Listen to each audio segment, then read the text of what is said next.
Good morning. I'm going to demonstrate how to set up thinkorswim Active Trader to trade the frog.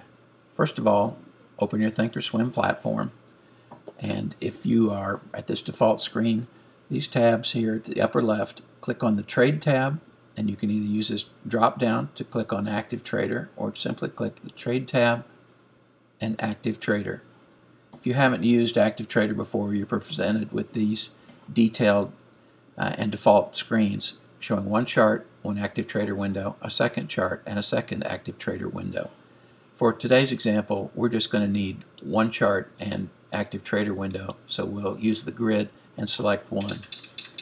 Also for this example, we are going to use Caterpillar, symbol CAT. I enter that in the upper left, and our chart changes to Caterpillar, as well as our ladder here changes to Caterpillar as well, showing you the volume and where it's trading. It's currently trading at 86.95, shows some open orders above it and below the current price.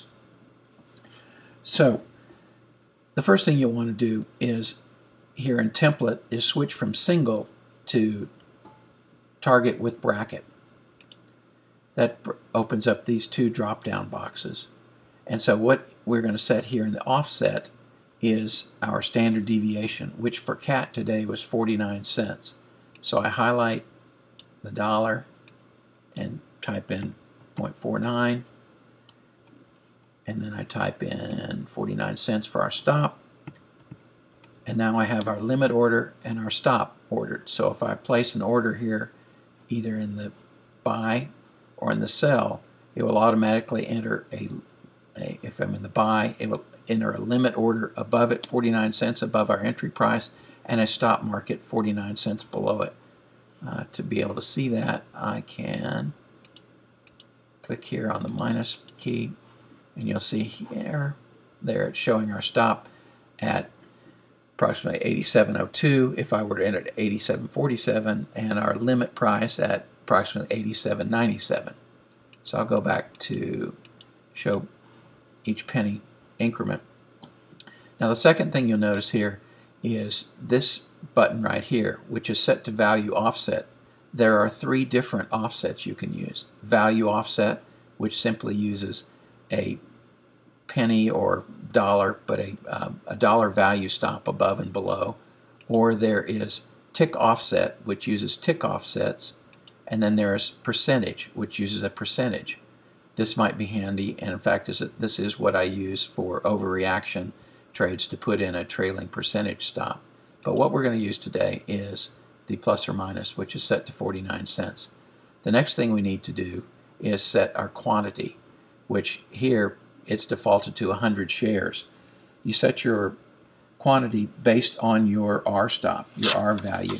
So assuming, say, we want an R value of $200, we would take $200, divide it by 49 cents, and we come up with 408.16 shares. We're not going to trade points of shares, small percentages of shares, but we can put in 408, or if you like, you could round to simply 400. I'd round down rather than round up, so you're not risking more than you normally risk. So we set that to 408, and you'll see our quantity here automatically shifts to 408 shares for our limit and our stop. The next thing that I do is check the auto send box. This disables the confirmation screen that you would get, so that if you came in and pressed this, it would ask you, are you sure you want to do it? And since we already know what our stop and our limit are, I know what I want to do. The other choice you can make here is on stop. You can either choose to have a stop that you can manually move, or you can have a trailing stop that moves as the trade goes in your favor. The stop will move up, trailing it. The downside to having trailing stop is you cannot ever move it manually. It will always be fixed at 49 cents from, in the case of a long trade, from the highest high, which may not be a problem if you want to trade it mechanically, and that's exactly how I did it when I traded it mechanically. I just leave that stop in there and either let it hit my target or it hit my trailing stop. Now that I've gone to a more discretionary exit, I like to leave it on stop and then manually move it in the market. So here, let's enter a trade here. and we will see if we get, okay, we got filled at 408 shares, and so we see we were filled at 86.99, and if we move this screen up using the pan, we'll see that our stop is down here in the market at 86.49. Now if this thing moves up, this stop won't move because we don't have it set for trailing stop.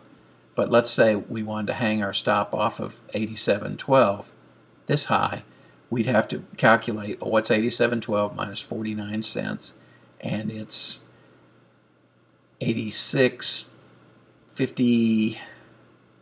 Somebody's way ahead of me, I know, 86.53.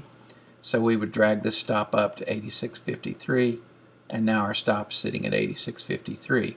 Likewise, we can pull our limit price down as well, but this is how you would manually move it during a trade. Here in the next video, I'll show you how I set up the channel tool so that I know where to set my stop if I'm going to be here in the market. Keep in mind also that if you had used a trailing stop, this looks like it's moving down. Who knows? We'll go short. We used our trailing stop. We'll see if the market cooperates with us. The market will go down, but currently it's set at 87.41. So I was showing you, you can't move this stop. I can click on it and try and move it. I can use the ladder here, the dome, depth of market, go up here and try and move it, but you can't move this stop. The only way to fix this stop, the only thing you can do is close it, and then you're left without a stop in a market. On another video, I'll show you how to come back in and enter a new OCO, one cancels other, so that you can move one end back to your limit and change the stop and move it manually after a certain point. That's the end today. If you have any questions, let me know. I appreciate your attention. Thank you.